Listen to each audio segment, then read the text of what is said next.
In the 1980s, 300 boats fished the waters around Tasmania and Victoria, catching 40,000 tonnes of scallops.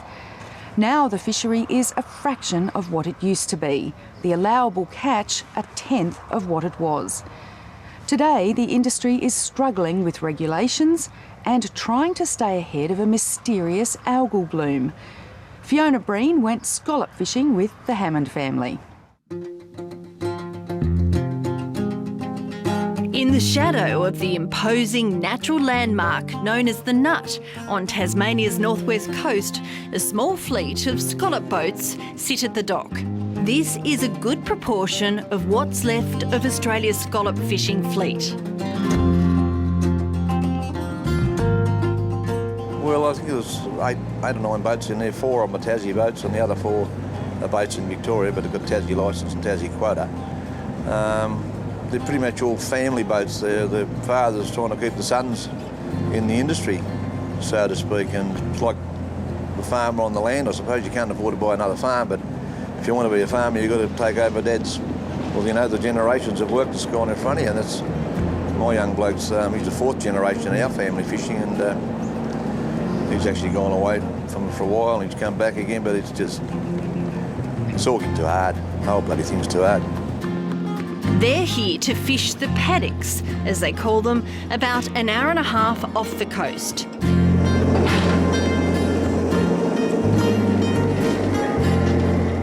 It's 7 a.m. and there's some last-minute packing before the Shandara is ready to leave the shelter of the harbour. There's one more bin to get off. There's one more bulky around at the factory there. The Hammonds and their crew have been working out of the small fishing village of Stanley for the past month. The scallop beds have so far been good. They've pulled out about 8 tonne a week. There's some exploratory surveys done earlier in the year and they found some fish here, and so here we are, yeah. Well, there's not that many places open, really, is No, it? this is the only... Well, Triabunna was open earlier in the year, but that didn't pan out all that well. Scallop fishing is a tough job. There's long hours and they work in all weather. This trip, the forecast is perfect and the skipper cooks a hearty breakfast, preparing the crew for a solid 24 hours of fishing. Well, it's a perfect day for scallop fishing, a light northwesterly breeze.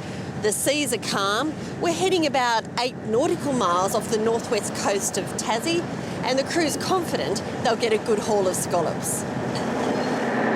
Scallop fishermen need a bit of luck. They've endured a tough few years. Cheap imports, rising costs and lower catches are making it harder to make a dollar. There's also uncertainty plaguing the industry as fishermen try to stay one step ahead of a mysterious, naturally occurring algal bloom. The algae turns shellfish toxic, making them unsafe to eat. It's forced scallop fishermen to move out of some fishing grounds.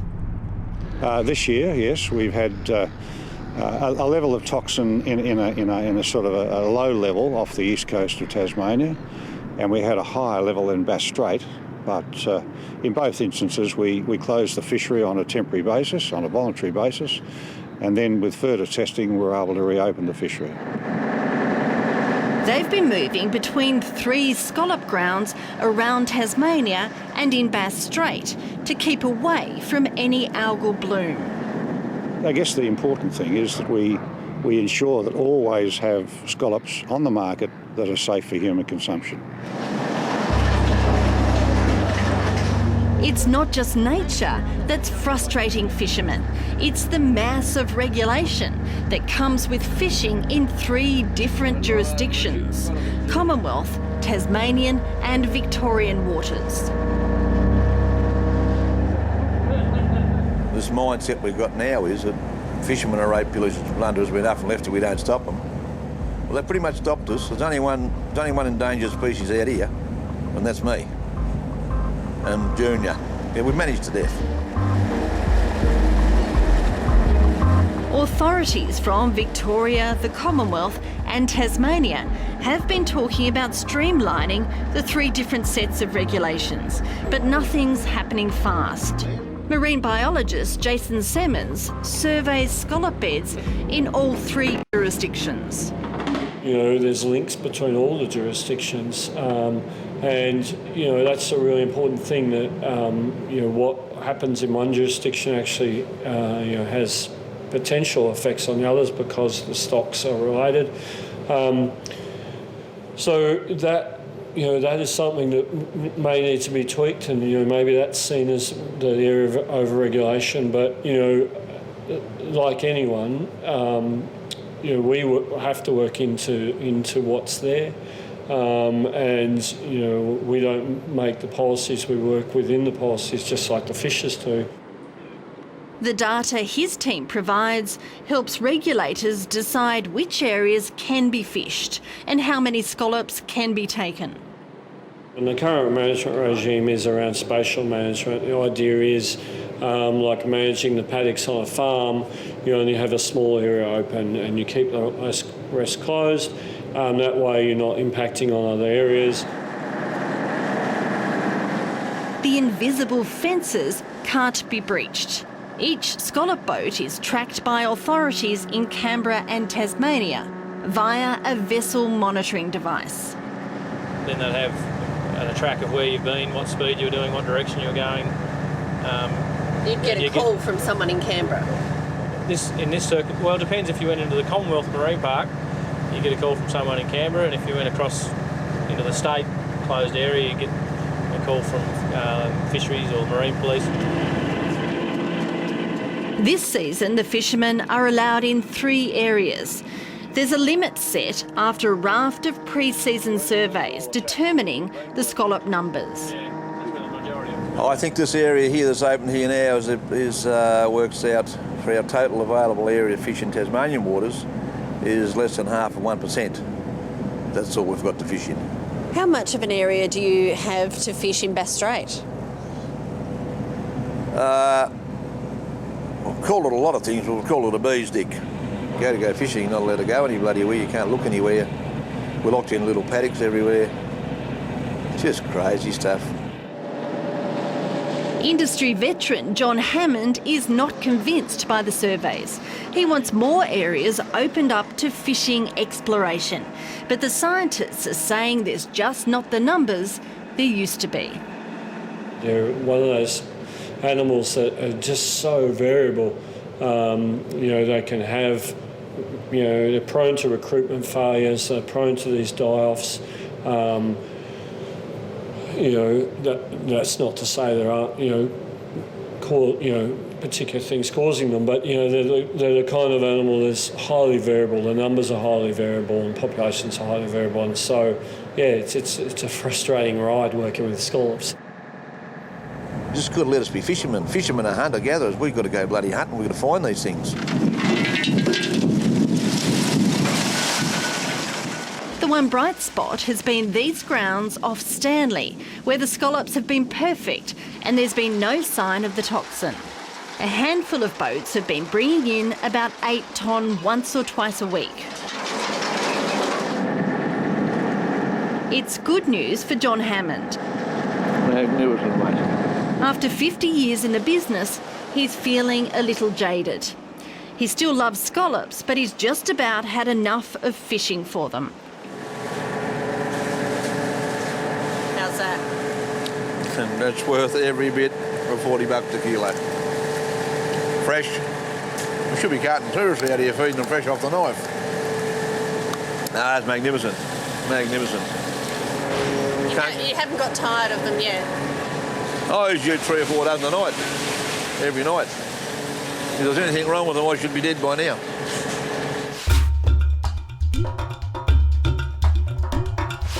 It's about 20 metres deep. The dredge is dropped every 15 minutes. It rakes the sandy ocean floor in a straight line for about 1 kilometre before it's winched back up. The skipper has been dragging the dredge in long lines in one particular block, and it keeps coming up half full or worse. Well, today's been fairly slow, but Jono's probably having a bit of a look around trying to find the better fish, so hopefully it'll pick up soon. Or when the sun goes down, it might get a bit better as it normally does. Jono Hammond is itching to move on and try another bed. Day fishing is bringing in intermittent loads. I've always been of the opinion that the scallop can hear the dredge coming and they jump out of the road. So the longer you go up and down on the one spot, the fish get tired, run out of puffing power, and come dark they can't see the dredge. They can hear it but don't know which way it's coming or going. So that's when it starts to improve and the catch rates improve for us. The dredge is dropped at regular intervals throughout the night. A tumbler working almost non-stop tosses the scallop shells to clean off all the debris, and a conveyor belt makes the 23-metre Shandara one of the preferred boats for deckies. A lot of mucking around together and a bit of joking and keep our spirits up. When one's tired, the other one will say a joke and we'll go from there. The catch is disappointing, about half their usual load at about 4 tonne and well under their allowable catch. The Hammonds have the quotas to catch much more. The maximum is about 4,500 tonnes that we can take in Tasmania. If the determined catch level is about a quarter of that, well, each fisherman can only take about a quarter of the units that he owns or controls. And as a consequence, they might have a unit worth 400 kilos, but they're only allowed to take perhaps 100 kilos against that unit. So that's a constraint that no one really likes or enjoys, but it's one way of limiting the total allowable catch to within the scientific predictions. This trip they'll cover the costs of the expedition. Jono Hammond is frustrated. Others plying these waters are desperate to improve the bottom line. Some fishermen are sending their scallops to Thailand to be processed. We have our boats export registered to be able to freeze on board, and when the boats come in we unload directly either into cold stores or into containers, and from there they get straight on the ship over and into Thailand. But they're coming back to Australia to be sold locally as half-shell scallops. Well, I think it's probably cheaper to process scallops overseas than it is in Australia, unfortunately, but we're still promoting those scallops as new season Tassie scallops, and the demand is quite high. Local processors can't find enough workers to shuck scallops. It is hard to get workers. It's hard to get people that will come and stick at it. If people stick at it, they can make really good money out of it. But I just think with the future generation, I don't think they're interested. The Bass Strait scallop fishery is still recovering after the grounds were wiped out 3 years ago. Jono Hammond was one of the first fishermen to pull up dredges full of dead or dying scallops. Fishermen blame seismic testing for the Bass Strait deaths. They estimate the tests caused the death of 24,000 tonnes of scallops. Pre-season surveys have been done and it looked fantastic. And the previous 2 years were phenomenal up there, unbelievable amount of fish and catch rates, really good fish. And then after the seismic boats went through, we went back up there to work, and it was just bizarre. All the fish were dying, and you tip the dredge and the shells would be falling apart and meat falling out of the shells, and it's strange. But it wasn't just the scallops, it was all the little cockle shells and all sorts of bits and pieces. What were your thoughts on that? My thoughts were we just bought 4 or 5 of these licences because it looked so good up there, and I knew we were on the bottom end of the bed, and there was a massive bed there with a huge amount of fish in it that was probably going to keep us going for 2 or 3 years, and I thought, oh well, they're dead and we've got nothing else up there. So The Victorian Department of Primary Industries has always said the testing had no impact. Either way, it was a huge blow to the industry. Fishermen believe scallop larvae in the water was also killed, destroying generations of scallops. The repercussions are still being felt now. We've been back to those areas and they are gradually recovering 2 or 3 years later.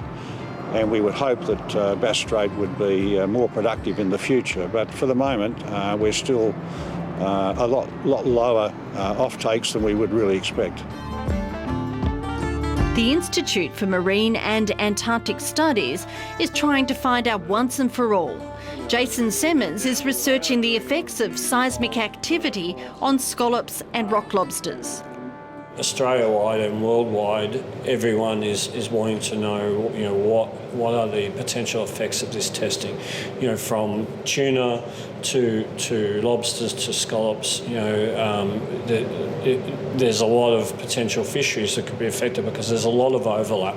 You know, the waters where oil and gas exploration happen are the waters where fisheries occur. So.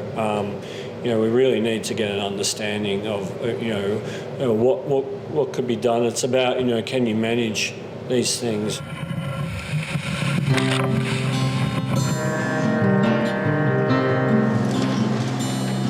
The fishermen are in a holding pattern, hoping for some relief from industry regulation, waiting for information on things like seismic testing, the shellfish toxin, and unexplained scallop die-offs.